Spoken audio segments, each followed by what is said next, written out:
Hello friends, आज के इस वीडियो में हम सीखेंगे सेल का डायग्राम बनाना इजी और सिंपल तरीके से। सेल एक इम्पॉर्टेंट क्वेश्चन है यूनिवर्सिटी पर्पस से, सो हमें देखना है कि सेल का एक ब्यूटीफुल डायग्राम हम कैसे ड्रॉ कर सकते हैं। चलिए स्टार्ट करते हैं वीडियो को विदाउट एनी डिले। सबसे पहले हमें ड्रॉ करना है एक सर्कल। ये सर्कल हो गया, ये हमारा एक सेल हो गया। सेल की कोई भी शेप हो सकती है, राउंड, ओवल, कैसी भी सकती है। तो हमें ज़्यादा चिंता नहीं लेनी है कि हमारा सर्कल राउंड ही होना चाहिए एकदम एग्जैक्टली। फिर हमें इसकी एक आउटर लेयर बनानी है जिसको कि हम क्या बोलते हैं, प्लाज्मा मेम्ब्रेन। प्लाज्मा मेम्ब्रेन बनाते बनाते अगर हम यहाँ पे थोड़े से सीलिया दिखा सकें तो वो भी अच्छा होगा। तो मैंने ये थोड़े से सीलिया बना दिए हैं और उसके बाद यहाँ पे मैं एक फ्लैजिला बना दूँगी। ये हो गया हमारा फ्लैजिला, है ना। और उसके बाद मैं अपनी प्लाज्मा मेम्ब्रेन को कंटिन्यू करके पूरा कंप्लीट कर दूँगी। हम एक एक ऑर्गेनेली के बारे में बात करेंगे एक सेपरेट वीडियो में, जिसमें कि हम हर एक ऑर्गेनेली का फंक्शन समझेंगे, उसका स्ट्रक्चर समझेंगे डिटेल में। बट अभी हमारा पूरा फोकस है डायग्राम बनाने के लिए और डायग्राम सीखने के लिए। तो सबसे पहले हमने सेल बना लिया, प्लाज्मा मेम्ब्रेन बना ली। अब हम बीच में जाएंगे और ये हमारा न्यूक्लियस हमने ड्रॉ कर दिया। न्यूक्लियस का भी एक एनवलप होता है, तो वो मैं बना दे रही हूँ। ये हमारी न्यूक्लियस का एनवलप बना दिया हमने। और न्यूक्लियस के अंदर हमें दिखाना है न्यूक्लियोलस। तो हमने ये न्यूक्लियस के अंदर न्यूक्लियोलस दिखा दिया।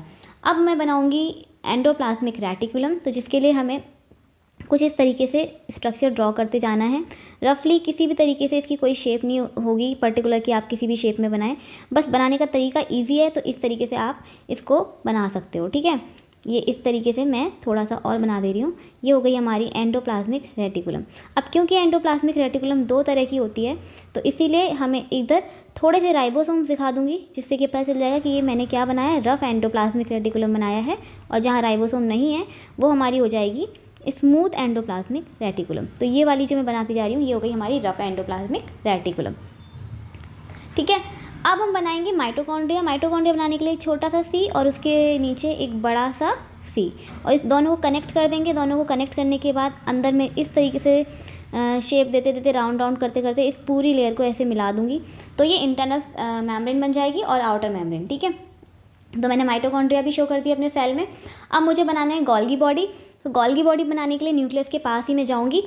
और यहाँ पर हमारी गोल्गी बॉडी के दो फेस होते हैं, एक एंट्री फेस होता है और एक एग्जिट फेस होता है, ठीक है।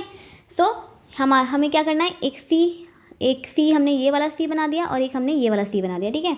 मैं दोबारा बनाती हूँ, एक सेकेंड। ये मैंने छोटा सी बनाया और ये मैंने बड़ा सा सी बनाया। और अभी हमें इसके बीच में बहुत सारे सिस्टर्नीस बनाने हैं इस तरीके से,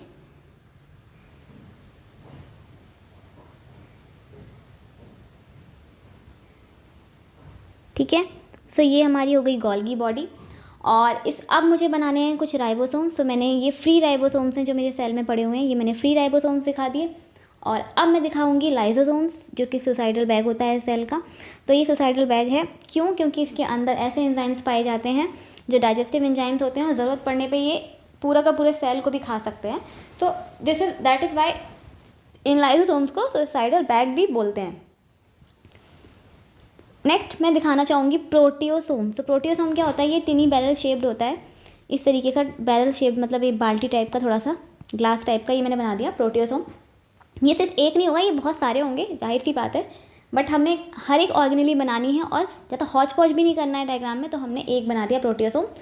तो ये इसमें प्रोटीयोलिटिक एंजाइम्स होते हैं और इसकी खासियत ये है कि प्रोटीयोलिटिक एंजाइम्स होने की वजह से जितना भी बेकार वाला प्रोटीन है ना, सेल को जिस प्रोटीन की ज़रूरत नहीं है, वो सारा प्रोटीन ख़त्म करने के लिए इसके एंजाइम्स की हेल्प लेके वो सारे प्रोटीन को ख़त्म कर देता है, ठीक है। तो प्रोटियोसोम के अंदर प्रोटीयोलिटिक एंजाइम्स होते हैं और वो फॉल्टी प्रोटीन्स को कट करते रहते हैं, टाइम पे सफाई करते रहते हैं सेल की। तो अगेन ऑर्गेनेली की हम एक फंक्शन और स्ट्रक्चर के बारे में अलग से बात करेंगे, बट अभी डिटेल में ना जाते हुए हम डायग्राम की तरफ बढ़ते हैं।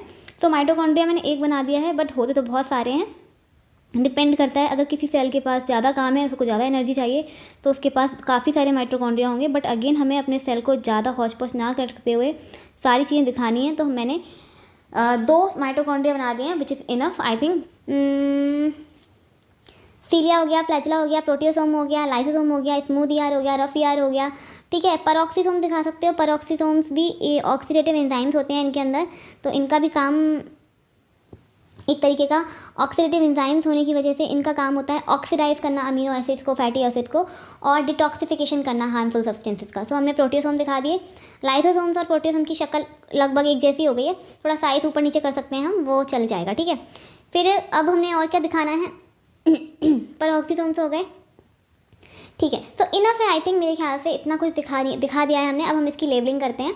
बाकी हम फिलामेंट्स भी दिखा सकते हैं, माइक्रो फिलामेंट्स वगैरह, बट उससे वो बहुत ज़्यादा कंजेस्टेड सा हो जाएगा, तो हम अभी कोशिश करते हैं कि हम इतने से ही। हाँ, एक मेन चीज़ जो रह गई है वो है सेंट्रोसोम। तो सेंट्रोसोम्स के लिए हमें सेंट्रियोल्स बनाने हैं। इस तरीके से मैं ये सेंट्रियोल्स बना रही हूँ, और ये सेंट्रियोल्स एक दूसरे के से 90 डिग्री पे अलाइंड होते हैं।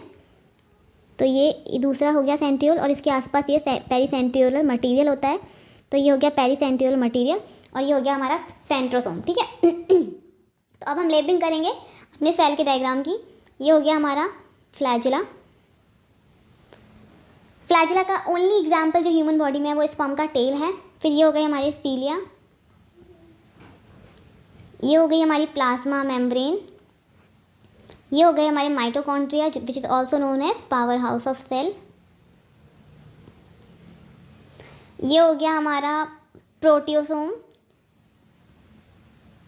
जिसके अंदर प्रोटियोलिटिक एंजाइम्स रहते हैं जो कि प्रोटीन्स डिग्रेडेड और ख़राब प्रोटीन्स को ख़त्म करते रहते हैं टाइम टू टाइम।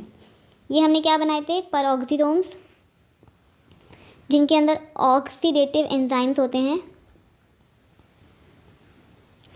ये हमने कोशिश की थी, इसी की तरह मिलता जुलता दिखता है, बट अगर आपके पास कलर पेंसिल है तो आप थोड़ा कलर अलग दे सकते हो।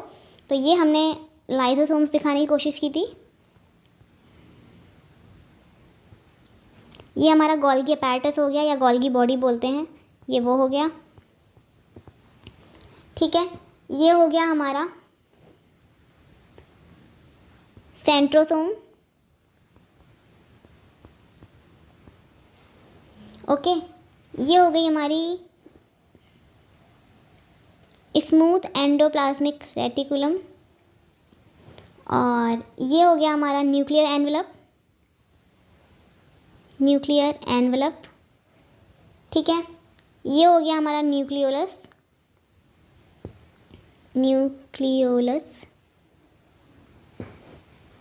एंड ये हो गई हमारी न्यूक्लियस, और ये हो गया हमारा रफ एंडोप्लाज्मिक रेटिकुलम, ठीक है। और ये हो गए हमारे फ्री राइबोसोम्स।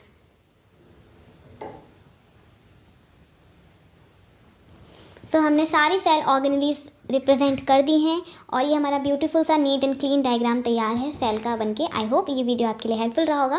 नेक्स्ट पार्ट में हम जानेंगे हर एक ऑर्गेनेली का स्पेसिफिक फंक्शन, स्ट्रक्चर, और उसके नेक्स्ट और साथ ही में हम कवर करेंगे सेल